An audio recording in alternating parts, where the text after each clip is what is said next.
Kirito heard footsteps and opened his eyes. Everything was dark, and he saw a small snowflake fall down slowly. He brought his hand forward and held the snowflake. As soon as he touched it, he felt a soothing calmness. He didn't want to let it go. Jericho stood behind him. In death, Kirito suddenly turned back and looked at him. There is a peace. It takes effort to live. Kirito stared at him. What? Scared of temptations? Jericho smirked. What temptation? That you may like death more than life. Kirito didn't say anything. Jericho walked to him. You know what is scary? You believe what you see and not what you feel. What are you saying? Kirito asked. I just wanted to, he heard Vivian's voice. Bring down the scares in your past, reflected in the depths of your tired eyes. He heard her, but he couldn't see her. The people you love don't deserve that love, Jericho said.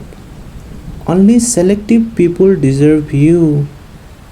Yet, you are sharing your worth with every fellow mortals, wasting time. Are we? I'm not wasting time. Then, why are you afraid of? Jericho went ahead in the dark, and slowly they were inside a mirage. Two chairs were kept near a small spring.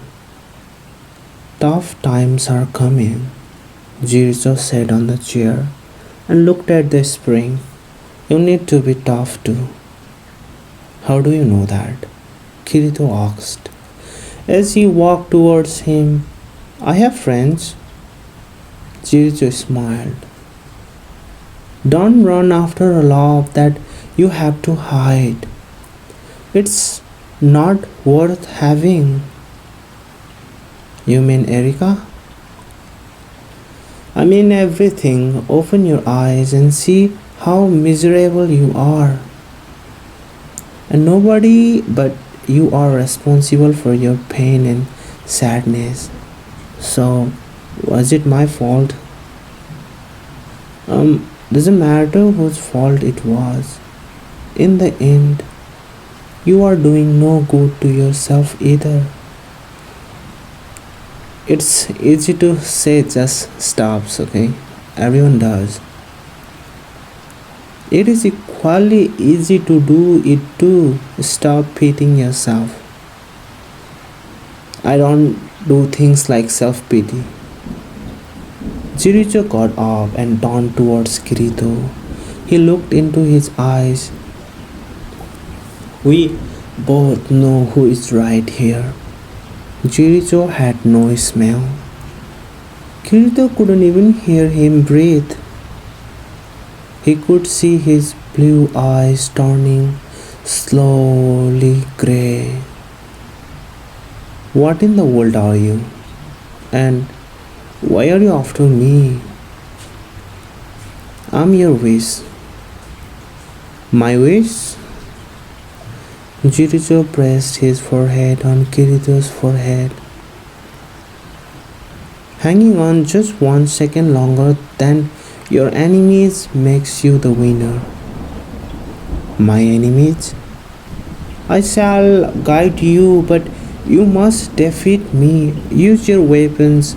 Use Ethan. Hear that voice? Kirito could feel a stabbing pain in his chest. He heard Vivian's voice behind him, calling his name. He turned back and suddenly opened his eyes. He was in the hospital. His head was bandaged and his face was covered with bruises. Aoi sat next to him. Brother? Aoi got up. Mom, bro is up, he shouted, and his parents quickly ran inside the room. Oh, my darling, Mrs. Yomi hugged Kirito. I thought we lost you. They were going to declare that you were dead. What a miracle it is, indeed. Mr. Hyomi joined his hands as he prayed. Mom, where is Vivian? Kirito asked. The church. She was praying all the time. Abi got up. Kirito looked at the bed. Where is my phone? He looked around.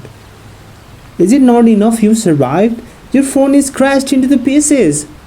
No work until you fully recover. Am I clear here? Mrs. Yumi shouted. Yes, ma'am. Kirito agreed, brightly. Good. Don't worry.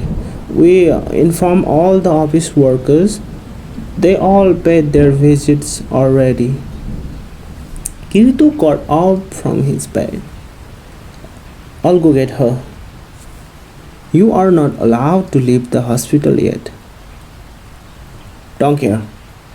I don't care. He walked out. Vivian stood inside the church with her hands joined. Dear God, why are you taking me through these troubled waters? Because your enemies can't swim. She heard a familiar voice and turned back. It was Jericho. He stood behind her with his hands inside the pocket of his long chestnut-colored coat. He walked towards her. That is what God replied. You can tell what he is saying. Vivian laughed. Sorta. He stood beside her. Are you here to pray too? She asked. Why not? He smiled. She looked into his eyes and then looked ahead again. She joined her hands and closed her eyes. Make a wish, Jericho said. I wish that Kirito was here. Vivian? Kirito stood behind her. Vivian opened her eyes and slowly turned back. Kirito stood behind her, dressed up in a white shirt and light blue pajamas. His head was covered with bandages. What the hell? You are still praying? Your husband is tired. He needs to eat something good. He crossed his arms. She ran towards him and hugged him tightly. Kirito, you are here. I was so scared you might never return. She hugged him tighter, and tighter. Kirito moved away from her. I'm hungry. Let's go home. She turned back and found that Jericho was gone. He was, she said, but Kirito held her arms and pulled her back. Let's go, he said. Yes. They both walked out of the church towards the car while talking. Jericho stood near the huge church bell as he looked down at them. Raised the car. See? You just need to trust my timing and you will find that everything goes in your favor. The clouds above him rumbled. It was about to rain. He looked into the watch. Oh man, I called it. He chuckled. He jumped down the church onto a nearby wall. He seems to be running away from something. Something massive was chasing him, leaving behind dents and dust wherever he ran. He jumped over the wall and ran until he disappeared in the dark. Something was happening. The city had been changing and the changes never brought anything good. At least, not in the world where he belonged. He was hiding into a dark room, breathing heavily. He tossed his chest and he could hear his heart throb on his temples. What a demanding body, he said to himself. Then he tossed the bag his neck just beneath his choker and brought his hand forward again. There were stained with blood. He smiled. Damn, they caught me.